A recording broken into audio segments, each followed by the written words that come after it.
Everyone, আশা করি সবাই ভালো আছেন। আজকে শেয়ার করবো একটি টপ সিক্রেট। বলতে পারেন এটার মধ্যে কি আছে? আমি বলছি, এটার মধ্যে আছে একটি ছবি। ইয়েস গাইস, পাসপোর্ট সাইজের একটি ছবি। চলুন জানা যাক এই ছবিটির ইতিহাস।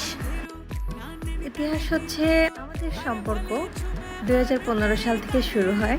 বেশ ভালোই চলছিল লুকোচুরি করে। তো কখনোই পরিবারের ভয়ে দেখা করতে যেতে পারি নাই। তো পর্যায়ে তার চাপে পড়ে 2017 সালে, অর্থাৎ সম্পর্কের 2 বছর পরে দেখা করতে বাধ্য হই। তো যেদিন আমাদের ফার্স্ট দেখা হয়, অর্থাৎ ফার্স্ট মিট যেদিন হয়, সেদিন সে আমাকে এই ছবিটি দিয়েছিল, যেটা হচ্ছে পরিবারের ভয়ে গ্রামীণ ফোনের একটি ইমেজি প্যাকেট থাকে, এটার মধ্যে লুকিয়ে রেখে দেখতাম। কখনো বালিশের মধ্যে, কখনো বা বইয়ের ভাঁজে লুকিয়ে রেখে এটা চুরি করে দেখতাম। আজকে হঠাৎ ছবিটি সামনে পড়ায় আপনাদের সঙ্গে ঘটনাটি শেয়ার করলাম। এখন আমাদের সম্পর্কে 9 বছর চলছে।